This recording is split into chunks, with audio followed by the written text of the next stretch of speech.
Hello बच्चों, कैसे हो। आज हम लोग बात करने वाले हैं टॉटोमेरिज्म टॉपिक पे। ठीक है, पिछले क्लास में हम लोगों ने बात किया था टॉटोमेरिज्म के कुछ क्वेश्चंस को लेके हम लोगों ने डील किया था। ठीक है, कौन से कंपाउंड टॉटोमेरिज्म शो करते हैं, कौन से कंपाउंड टॉटोमेरिज्म शो नहीं करेंगे, किन किन केसों में टॉटोमेरिज्म शो कर रहा था, तो हम लोगों ने क्वेश्चंस लेके काम किया था। ठीक है ना, तो आज हम लोग टॉटोमेरिज्म पे कुछ बात कर लें। सर टॉटोमेरिज्म एक्चुअली होते क्या हैं, क्या होते ये। आपने आइसोमेरिज्म में एक चीज़ पढ़ा होगा, स्ट्रक्चरल आइसोमेरिज्म। स्ट्रक्चरल आइसोमेरिज्म में क्या कहा गया कि सर स्ट्रक्चरल आइसोमेरिज्म वो होते हैं जिसके मॉलिक्यूलर फॉर्मूला सेम होते हैं but differ in the structure में अंतर होने की वजह से वो कंपाउंड आपके क्या कहलाते हैं, क्या कौन सा कंपाउंड, तो स्ट्रक्चरल आइसोमेरिज्म है। ठीक है ना, तो स्ट्रक्चरल आइसोमेरिज्म आपके मेनली जो टाइप थे, पहला था चेन, दूसरा पोजिशनल, तीसरा फंक्शनल, है ना। तो फंक्शनल को फर्दर कैटेगराइज किया गया metamerism, tautomerism and ring chain isomerism आर्य भाषण में।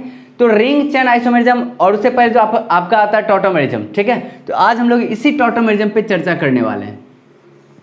ये टॉटोमेरिज्म क्या होते हैं। ठीक है, टॉटोमेरिज्म पढ़ने के लिए आपको जीओसी आना चाहिए। जीओसी में बहुत सारे हम लोगों ने चीज़ों को देख रखा है, पढ़ रखा है। ठीक है, तो उसमें एसिडिक एंड बेसिक नेचर का कुछ बातें आती है टॉटोमेरिज्म में, इस वजह से जीओसी के बाद आपको टॉटोमेरिज्म पढ़ाया जाता है। ठीक है, तो चलिए हम लोग बात करते हैं टॉटोमेरिज्म पे क्या होते हैं टॉटोमेरिज्म। तो सबसे पहले ये जो आपका टॉटोमेरिज्म होते हैं ना बच्चे, तो it is a kind of structural isomerism. Structural isomerism, tautomerism जो होते हैं ये स्ट्रक्चरल आइसोमेरिज्म के टाइप्स होते हैं। बात समझ में आ रही है। ठीक है, विच arises due to rapid oscillation which arises due to rapid oscillation between a two polyvalent atom in a molecule, ठीक है ना, is known as tautomers and phenomena is known as क्या कहलाएगा, टॉटोमेरिज्म कहलाएंगे। ठीक है ना, कुछ बच्चे आपके एडवांस लेवल के होंगे, कुछ बच्चे जेई लेवल के होंगे। ठीक है, तो उन लोगों के लिए ये भी थोड़ा सा बहुत ही टिच्चू सा लग रहा होगा, छोटा सा लग रहा होगा। खैर इसके बाद जो हम लोग देखेंगे वो थोड़ी देर के बाद जो हम लोग आगे बढ़ेंगे उसमें थोड़ा सा इंटरेस्टिंग पढ़ने को चीज़ मिलेगा आपको। ठीक है, तो मान लीजिए जो बच्चे नहीं पढ़े हुए हैं उनके लिए ये बेसिकली। ठीक है, तो सर टॉटोमेरिज्म क्या होते हैं, ये कहता है सर ये स्ट्रक्चरल आइसोमेरिज्म के टाइप होते हैं। बच्चे ध्यान दीजिएगा, टॉटोमेरिज्म क्या होते हैं, स्ट्रक्चरल आइसोमेरिज्म के टाइप्स होते हैं जो बनता है ड्यू टू कैसे सर, तो रैपिड ऑसिलेशन होता है ना, due to rapid oscillation, sorry एक सेकंड यहाँ पे थोड़ा सा मिस हो गया, due to rapid oscillation of any atom that is H plus, है ना, जिसको हम लोग प्रोटॉन बोलते हैं। सॉरी बच्चे, इस चीज़ को हमने मिस कर दिया लिखते हुए। ठीक है, तो क्या बोला कि सर ये जो आपके टॉटोमेरिज्म होते हैं वो स्ट्रक्चरल आइसोमेरिज्म के टाइप्स होते हैं। ठीक है ना, जो रैपिड ऑसिलेशन के दौरान H प्लस का जो रैपिड ऑसिलेशन होता है, ठीक है, रैपिड ऑसिलेशन के दौरान ये जनरेट होता है ना, किसके बीच, तो between the two polyvalent atom के बीच में H प्लस का रैपिड ऑसिलेशन होना। ठीक है, जो टू पॉलीवैलेंट एटम के बीच में H प्लस का रैपिड ऑसिलेशन होगा। ठीक है, रैपिड ऑसिलेशन के दौरान जो स्ट्रक्चर बनेंगे उस स्ट्रक्चर को कहा जाएगा टॉटोमर्स और उसके फिनोमिना को कहा जाएगा टॉटोमेरिज्म। बात समझ में आ रही है। एक बार मैं फिर से बोल दूं, क्या है सर, जो टॉटोमेरिज्म होते हैं वो स्ट्रक्चरल आइसोमेरिज्म के टाइप्स होते हैं। ठीक है, टॉटोमेरिज्म स्ट्रक्चरल आइसोमेरिज्म के टाइप्स हैं। ये कब जनरेट होता है सर, कब बनता है, तो ये तब बनेगा जब किसी दो पॉलीवैलेंट एटम के बीच में H प्लस का रैपिड ऑसिलेशन होता है। तो जो H प्लस का रैपिड ऑसिलेशन होगा दो पॉलीवैलेंट एटम के बीच में, तो वहां पे आपके दो स्ट्रक्चर बनते हैं। ठीक है, जो दो स्ट्रक्चर होंगे ना एक दूसरे के टॉटोमर्स कहलाते हैं और फिनोमेना क्या कहलाएगी, टॉटोमेरिज्म कहलाएगी। मेरा ख्याल है आपको ये चीज समझ में आया होगा। ठीक है, तो हम लोग चलते हैं इसके कुछ एग्जाम्पल पे, है ना। तो देखिए कैसे सर, मान लीजिए बच्चे ये X एक एलिमेंट है, जो y के साथ अटैच्ड है, ठीक है। x के साथ लगा हुआ है कोई H ग्रुप हाइड्रोजन एटम और y पर निगेटिव है, समझिएगा इस चीज को।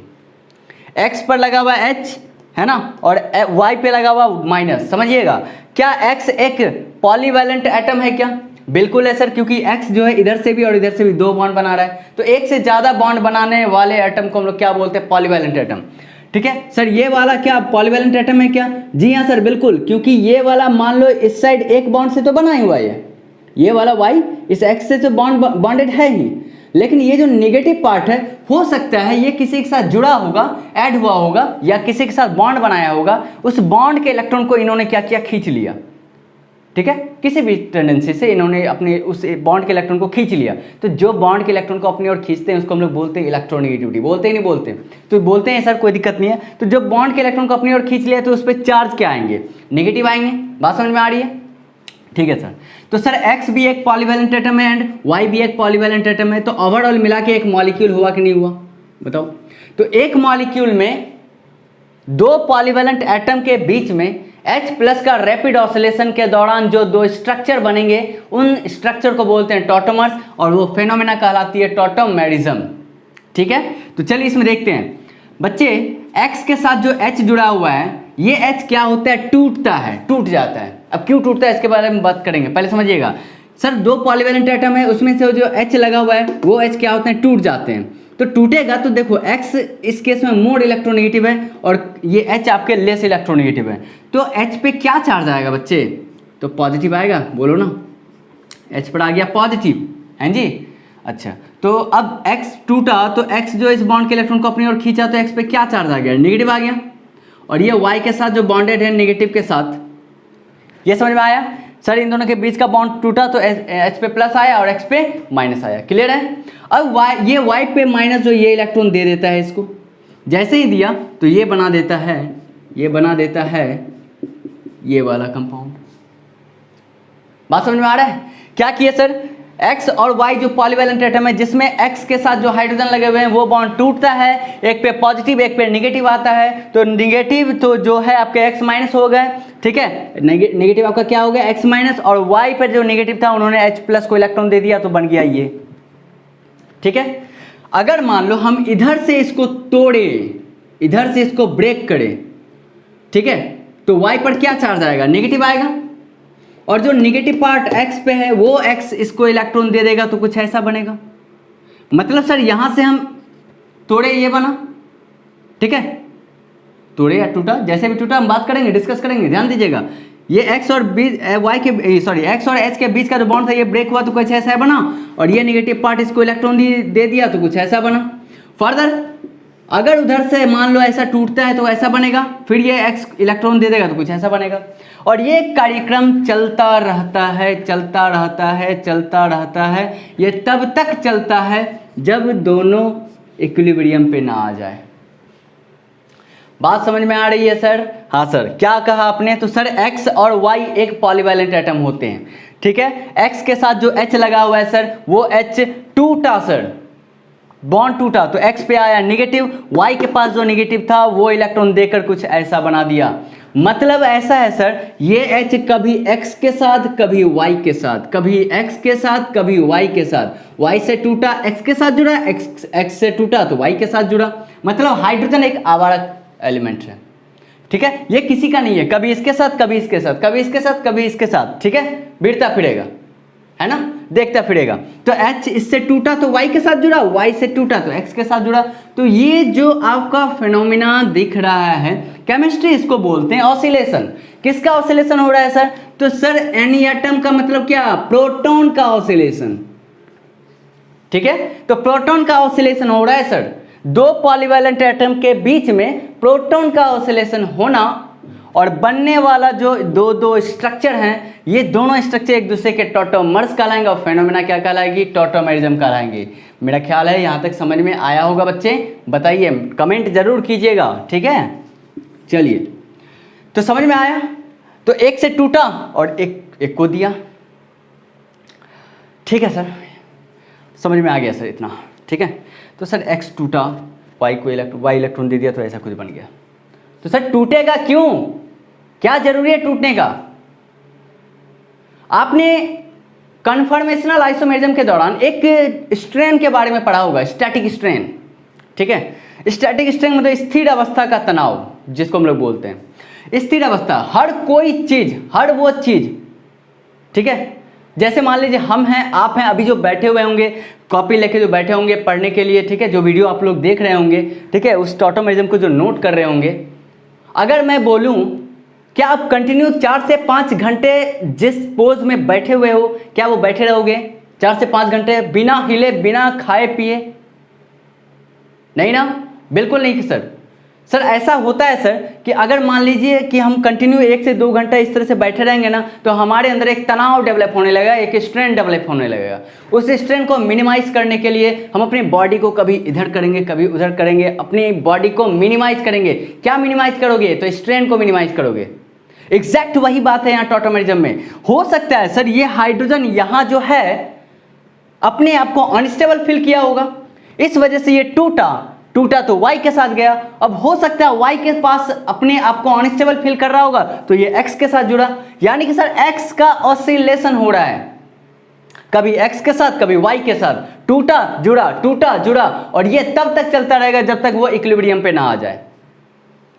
बात समझ में आ रही है बच्चे? बोलिए, ठीक है। तो चलिए यहाँ पे एक चीज और बताइए, ये चीज समझ में आ गया ना सर? आखिर ये जो हो रहा है सर, टूट रहा है, क्यों टूट रहा है? तो सर एक कहीं ना कहीं एक चीज का कम करने का कहीं ना कहीं एक चीज का कम करने की जरूरत हो रही है यहाँ पे, ठीक है। थोड़ा सा मैं हो रहा है, इसको थोड़ा सा इग्नोर कीजिएगा, समझिएगा बात को। सर कहीं ना कहीं ये हाइड्रोजन अपने आप को अनस्टेबल फील कर रहा होगा, इस वजह से इस बॉन्ड को तोड़ा तो y के साथ जुड़ा, y से टूटा तो x के पास जुड़ा।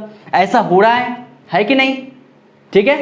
तो सर इसका मतलब यहां पे क्या आप नाम दोगे? तो सर अगर कहे क्या है टॉटोमेरिज्म के पीछे का कारण, तो कॉज बिहाइंड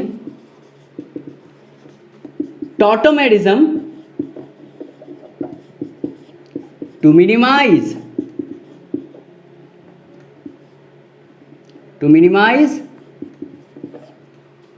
स्टैटिक स्ट्रेन है ना। आइसोमेरिज्म में, कन्फर्मेशनल आइसोमेरिज्म में बताया जाता है, ठीक है, उस केस में कि सबसे ज्यादा स्टेबल कब होगा, अनस्टेबल कब होगा। तो सारे के सारे स्ट्रेन अगर मिनिमाइज है तो वो compound will become more stable. बात समझ में आ रही है? तो यहाँ पे कहीं ना कहीं टॉटोमेरिज्म में एक कहानी तो है सर कि सर ये हाइड्रोजन अपने आप को अनस्टेबल फील कर रहा होगा, इस वजह से यहाँ y के साथ जुड़ा, y से टूटा तो x के साथ जुड़ा। बात समझ में आ रही है? तो यहाँ पे आपके स्टैटिक स्ट्रेन को मिनिमाइज करने के लिए ये हाइड्रोजन और x का बीच का बॉन्ड टूटता है, यहाँ y और h के बीच का बॉन्ड टूटता है। मान लिए सर ये भी हो रहा है, मान लिए, लेकिन सर तोड़ने के लिए तो एनर्जी चाहिए ना, बताइए, तोड़ने के लिए तो एनर्जी चाहिए। सर एक चीज तो पता है सर, रूम टेम्परेचर नाम का भी कोई एक टेम्परेचर होता है, ठीक है। उस टेम्परेचर पे भी कोई एक इतना टेम्परेचर होता है कि उस बॉन्ड को तोड़ सके। सर एक बात बताइए सर, ये सिग्मा बॉन्ड है सर, काई को क्या आप दिमाग लगा रहे हैं सर, क्या बोल रहे हैं, समझ में नहीं आ रहा कुछ। तो इस चीज़ को समझो यार। सर छोटा एलिमेंट है, बिल्कुल, यहाँ भी छोटा एलिमेंट है, बिल्कुल। तो छोटा एलिमेंट को तोड़ने के लिए जो एनर्जी चाहिए वो ज़्यादा चाहिए, कम चाहिए? तो छोटा बॉन्ड इसके साथ जो जुड़ा हुआ है, H जो जुड़ा हुआ है, H को तोड़ने के लिए एनर्जी चाहिए काफ़ी कम, जो रूम टेम्परेचर पे अवेलेबल है। अगर इसके अलावा मान लो यहाँ बल्की ग्रुप हो जाता, बल्की ग्रुप जैसे मिथाइल, इथाइल, प्रोपाइल, ब्यूटाइल, कोई भी ग्रुप हो जाता, तो इस बॉन्ड को तोड़ना पॉसिबल नहीं होता। यानी कि सर कह सकते हैं टॉटोमेरिज्म में बल्की ग्रुप का ऑसिलेशन नहीं होगा, सिर्फ और सिर्फ किसका होगा? तो प्रोटॉन का, दैट इज हाइड्रोजन का होगा, ठीक है। इस वजह से इस वाले केस में टॉटोमेरिज्म में हम लोग प्रोटॉन का ऑसिलेट कराते हैं, ठीक है ना। तो प्रोटॉन का ऑसिलेशन होने के दौरान जो स्ट्रक्चर बन रहे हैं वो दोनों स्ट्रक्चर क्या कहलाएंगे? टॉटोमर्स कहलाएंगे, और ये फेनोमेना कहलाएगी टॉटोमेरिज्म। आई होप कि आपको अच्छे से समझ में आया होगा बच्चे। इस चीज को आप प्लीज कमेंट में जरूर बताएं कि सर आया कि नहीं आया, ठीक है ना। चलिए इसको नोट कीजिए, पहले वीडियो को पॉज करके जल्दी से नोट कर लीजिए बच्चे। तो बच्चे टॉटोमेरिज्म क्या होते हैं सर? तो सर टॉटोमेरिज्म वैसे कंपाउंड टॉटोमेरिज्म जो होते हैं वो वैसे आइसोमर्स होते हैं जिसका मॉलिक्यूलर फॉर्मूला सेम होता है, स्ट्रक्चर में अंतर होते हैं। अंतर होने की वजह दो पॉलीवैलेंट एटम, यानी ऐसे कह सकते हैं, जिसका मॉलिक्यूलर फॉर्मूला सेम, स्ट्रक्चर में अंतर, एक मॉलिक्यूल के दो पॉलीवैलेंट एटम के बीच में H+ के रैपिड ऑसिलेशन के दौरान जो दो आपके टॉटोमर्स बनते हैं, दो स्ट्रक्चर बनते हैं, उन दोनों स्ट्रक्चर को टॉटोमर्स कहते हैं और फेनोमेना टॉटोमेरिज्म कहलाता है। ठीक है ना सर। यहाँ पे मॉलिक्यूलर फॉर्मूला अपने को सेम का मतलब क्या है समझाइए थोड़ा सा। जैसे देखो बच्चे, अभी जो हमने लिया था x के साथ जो y है ना, यहाँ पे नेगेटिव था, ये दोनों जब टॉटोमर्स हुए तो इस पर नेगेटिव और y के साथ h लगाना। बोलिए हाँ या ना, बोलो बच्चे जल्दी से। क्या तो सर ये तो आपका बना, यहाँ पे बताइएगा x h y पर माइनस है कि नहीं है, y पे माइनस है ना, यानी कि सिंपल सा कि निगेटिव है। यहाँ पे x y h, यहाँ पे माइनस, यानी कि निगेटिव है x है h है y है। सर मॉलिक्यूलर फॉर्मूला हो गया सेम, मॉलिक्यूलर फॉर्मूला हो भी गया सेम, है कि नहीं। मॉलिक्यूलर फॉर्मूला सेम सर, बिल्कुल सेम हो गया। ठीक है, okay sir. Molecular formula same है सर, स्ट्रक्चर में अंतर आ रहा है सर, यहां जुड़ा हुआ है x के साथ, वहां जुड़ा है y के साथ, स्ट्रक्चर में अंतर आ गया। अंतर होने की वजह क्या है, H+ का रैपिड ऑसिलेशन, डांसिंग, ये H कभी यहां घूमेगा, कभी यहां, कभी x के साथ कभी y के साथ। ये पागल है, ये पगला है, ये ठीक है, क्या है, पगलवा है। तो x के साथ कभी y के साथ, ये कभी क्या करेगा, डांसिंग करेगा, समझो, ऑसिलेट करेगा, है ना, झूम बराबर समझो इस चीज को। तो सर ये हाइड्रोजन का झूम बराबर होगा, कभी x के साथ झूमेगा, कभी y के साथ झूमेगा, यानी कि ये हाइड्रोजन को मजे ही मजे हैं, कभी इसके साथ कभी उसके साथ, जहां मिल जाए जिसके साथ चिपक जाएगा। ठीक है, तो इसका मतलब sir molecular formula same, structure formula में अंतर होने की वजह ये कमीना, ठीक है, ये हाइड्रोजन, ये ठीक है, बहुत ही आवारा है ये। ठीक है, तो H+ के ऑसिलेशन के दौरान जो स्ट्रक्चर में बदलाव आ गए, वो दोनों एक दूसरे के टॉटोमर्स कहलाएंगे, फेनोमेना कहलाएगी टॉटोमेरिज्म। ठीक है ना। तो चले बच्चे, और इसको तोड़ने के लिए एनर्जी चाहिए, रूम टेम्परेचर पे ही होता है। और ये क्यों होता है सर, तो ये आपका रीजन क्या है, तो स्टैटिक स्ट्रेन को मिनिमाइज करने के, स्टैटिक स्ट्रेन को मिनिमाइज करने के लिए ये H कभी यहाँ कभी वहाँ करता है। ठीक है ना। चलो, जैसे मान लो कि ऐसा कुछ सवाल लिया मैंने, है ना,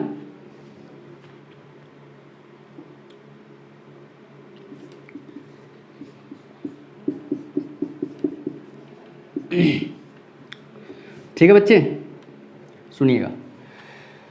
सर ये जो है ना, ये है आपका साइनाइड, और ये क्या कहलाएगा, ये कहलाएगा आपका आइसोसाइनाइड। बोलिए, ये आपका साइनाइड है CN, और ये है ना NC, यानी कि उसको हम ऐसे लिख सकते हैं, ये भी चलेगा, इसको हम ऐसे भी लिख सकते हैं।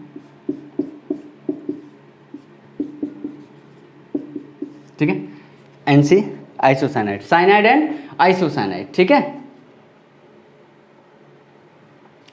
तो आपको बताना है कि ये दोनों एक दूसरे के टॉटोमर्स हैं या नहीं है। सर यहाँ पे कार्बन के साथ CH3 था, यहाँ पे नाइट्रोजन के साथ हो गया, इसका मतलब सर CH3 कभी यहाँ कभी यहाँ, कभी यहाँ कभी यहाँ, कभी यहाँ कभी यहाँ, तो इसका मतलब CH3 का ऑसिलेशन हुआ है। बोलिए, CH3 का ऑसिलेशन हुआ है? नहीं होगा सर, क्यों नहीं होगा, क्योंकि रूम टेम्परेचर पर, है ना, रूम टेम्परेचर पर बल्की ग्रुप को तोड़ने के लिए है ना, एनर्जी चाहिए काफी ज्यादा, एनर्जी चाहिए ज्यादा।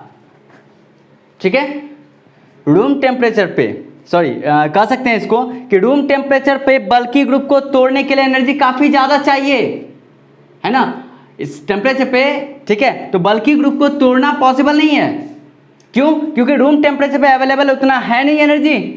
ठीक है, तो इसको तोड़ने के लिए चाहिए रूम टेम्परेचर से ज़्यादा, तो ज़्यादा तो अपने पास है नहीं बच्चे। तो यहाँ तो ऐसा क्या हो रहा है कि सर रूम टेम्परेचर पे ही ड्रामा कर रहा है, कभी यहाँ कभी वहाँ कर रहा है, लेकिन इसको तोड़ने के लिए रूम टेम्परेचर से ज़्यादा एनर्जी की जरूरत पड़ेगी, ठीक है, जो कि पॉसिबल नहीं है। आई बात समझ में, ठीक है। तो इस वजह से ये दोनों एक दूसरे के टॉटोमर्स ना होके क्या कहलाएगा, फंक्शनल आइसोमर्स, ठीक है ना, फंक्शनल ग्रुप आइसोमर्स का या फंक्शनल एफआई, फंक्शनल आइसोमर्स कहलाएगा। एक साइनाइड है, दूसरा आइसोसाइनाइड। इस वजह से साइनाइड एंड आइसोसाइनाइड जो होते हैं टॉटोमर्स नहीं होते, वो क्या कहलाते हैं, फंक्शनल आइसोमर्स कहलाते हैं। मेरा ख्याल है समझ में आया होगा, ठीक है। तो यहाँ पे रूम टेम्परेचर पे बल्की ग्रुप को तोड़ने के लिए एनर्जी ज़्यादा चाहिए, क्या चाहिए, एनर्जी चाहिए ज़्यादा, जो कि अवेलेबल नहीं होते हैं, है ना। बात समझ में आ रही है। ऐसे लिख सकते हैं सीधा कि बल्की ग्रुप को तोड़ने के लिए, बल्की ग्रुप को ब्रेक करने के लिए एनर्जी चाहिए ज़्यादा, जो रूम टेम्परेचर पर,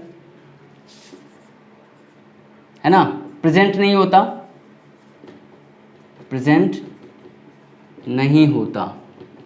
इस चीज को ध्यान रखिएगा, ठीक है ना। और H+ को तोड़ने के लिए एनर्जी चाहिए बहुत ज़्यादा, बहुत कम, जो कि रूम टेम्परेचर पे अवेलेबल है। रूम टेम्परेचर पे ये ड्रामा कर सकता है, बट ये रूम टेम्परेचर के ज़्यादा चाहिए, रूम टेम्परेचर से ज़्यादा एनर्जी चाहिए। भैया अपने को जितना औकात है उतना ही काम करेंगे, इतना ज़्यादा काम नहीं करेंगे। बात समझ में आ रही है मेरा, ठीक है। चलिए नोट कीजिए इसको जल्दी,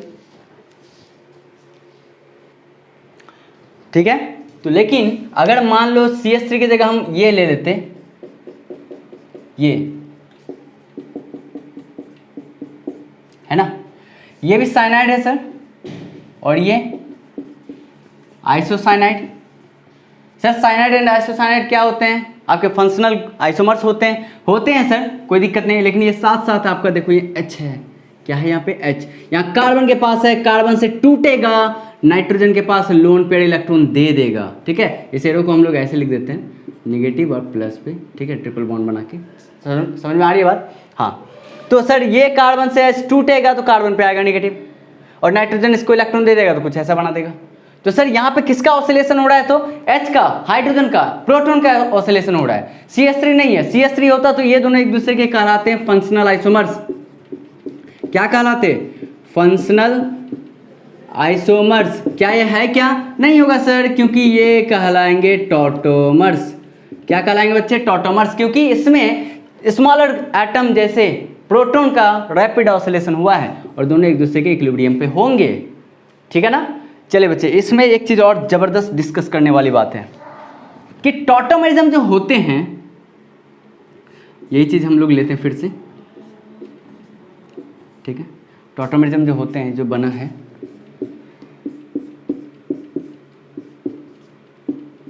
ये जो बना है, ठीक है, ध्यान दीजिएगा, अच्छे से ध्यान दीजिएगा। सर X के साथ जो लगा हुआ हाइड्रोजन वो टूटा, सर टूटा, रूम टेम्परेचर पे एनर्जी अवेलेबल होता है, ये क्या किया, टूट गया, ठीक है, टूट गया।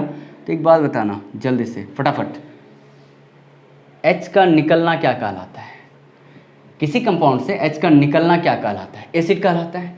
सर ये H निकला, जहां से निकला वो क्या कहलाएगा, एसिड कहलाएगा। और जिसने इलेक्ट्रॉन दिया H+ को, जिसने H+ को इलेक्ट्रॉन दिया वो क्या कहलाएंगे, बेस कहलाएंगे। और ये देखो यहाँ से H+ को तोड़ेंगे तो इस पे नेगेटिव आएगा, और X इलेक्ट्रॉन दिया तो बना देगा कुछ ऐसा, यानी कि यहाँ पे X आपका एसिडिक, Y आपका बेसिक, इस केस में Y आपका एसिड, X आपका बेसिक। बात समझ में आ रही है। X यहाँ पे एसिड है, ये क्या है, बेस है, एसिड एंड बेस। कह सकते हैं कि tautomerism is nothing but acid base intramolecular reaction. Sir intramolecular क्यों, अरे भैया अलग से थोड़ी ना तोड़ रहे हैं, एक ही मॉलिक्यूल के अंदर तोड़ रहे हैं ना, तो एक ही मॉलिक्यूल के अंदर रिएक्शन हो रहा है, ये टूट रहा है, जुड़ रहा है, टूट रहा है, जुड़ रहा है। ऐसा नहीं है कि हाँ टूटे हम जाके पड़ोसी के साथ चिपक गए, पड़ोसी नहीं है, ये अपने घर में है ना। पापा से मार खाओगे मम्मी के पास आओगे, मम्मी से मार खाओगे पापा के पास आओगे, यही होता है। तो H+ का टूटना एसिडिक कहलाता है, और H+ को इलेक्ट्रॉन देना क्या कहलाता है, बेस कहलाता है। तो कह सकते हैं ना कि टॉटोमेरिज्म जो है इज नथिंग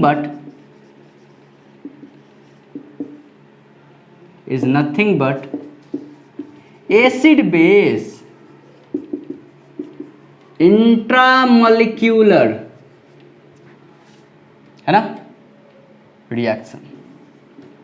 और जान ही रहे हैं इंट्रामॉलिक्यूलर रिएक्शन बड़ी फास्ट रिएक्शन होते हैं, ठीक है। तो टॉटोमेरिज्म जो कुछ नहीं है भैया, ये क्या है, एसिड बेस इंट्रामॉलिक्यूलर रिएक्शन है, ठीक है ना। चलिए इसको नोट कीजिए फटाफट।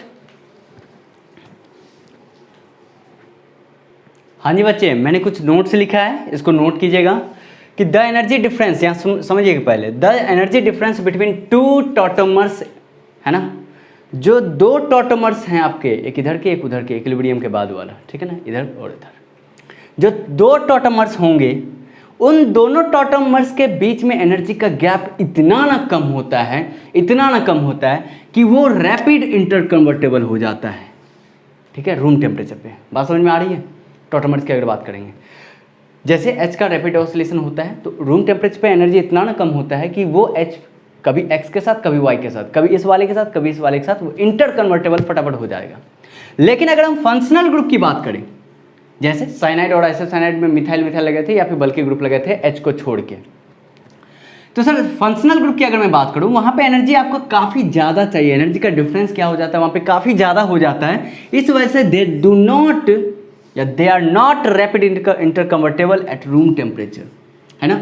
फंक्शनल ग्रुप में बल्कि ग्रुप होने के कारण जो एनर्जी चाहिए वो रूम टेम्परेचर पे अवेलेबल नहीं होता, उसमें एनर्जी काफ़ी डिफरेंस चाहिए, काफ़ी ज़्यादा होता है, काफ़ी ज़्यादा चाहिए, ठीक है। वही चीज़ों को हम लोगों ने लिखा है। नेक्स्ट हमने लिखा कि tautomerism exist in dynamic equilibrium पे एग्जिस्ट करता है सर, इसलिए इसको हम लोग एक और नाम देते हैं डायनामिक आइसोमेरिज्म। तो ध्यान रखिएगा कि टॉटोमेरिज्म का एक और नाम होता है डायनामिक आइसोमेरिज्म या डायनामिक इक्विलिब्रियम। बात समझ में आ रही है। चलिए बच्चे इसको नोट कीजिए पहले। हाँ जी बच्चे, एक और थोड़ा सा नोट से आपका, टॉटोमेरिज्म जो है एक और नाम से जाना जाता है डेस्मोट्रोपिज्म, कैटाइनोट्रोपिज्म या प्रोटोट्रोपी, ठीक है। डेस्मो का मतलब यहाँ पे क्या होता है सर, बॉन्ड होता है, क्या होता है, बॉन्ड। ट्रोपिज्म का मतलब होता है शिफ्ट करना है, शिफ्टिंग करना है, तो बॉन्ड का शिफ्टिंग। तो एक बार बताओ, ये एक्स और वाई के बीच जो एच था ये टूटा तो इसके साथ जुड़ता था ना, बताइए, ये टूटता था इसके साथ जुड़ता था, ये बॉन्ड कभी यहाँ कभी यहाँ, कभी यहाँ कभी यहाँ, इस वजह से इसको बोलते हैं बॉन्ड शिफ्टिंग या डेस्मोट्रोपिज्म।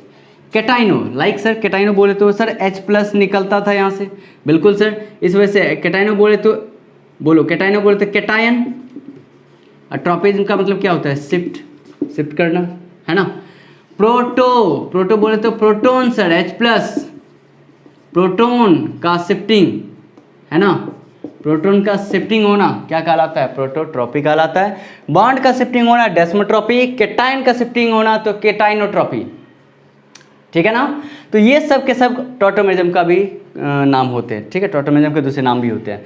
पहला क्या है, एक तो टॉटोमेरिज्म बोलेंगे, दूसरी बात सर क्या बोलेंगे इसको, डायनामिक इक्विलिब्रियम या डायनामिक आइसोमेरिज्म बोलेंगे, तीसरा डेस्मोट्रोपिज्म, कैटाइनोट्रोपिज्म या प्रोटोट्रोपिज्म, ठीक है ना। ये सब के सब इस टॉटोमर्स के नाम हैं, है ना, उर्फ वाला नाम जो भी है, ठीक है। तो खैर इसको नोट कीजिए जल्दी से।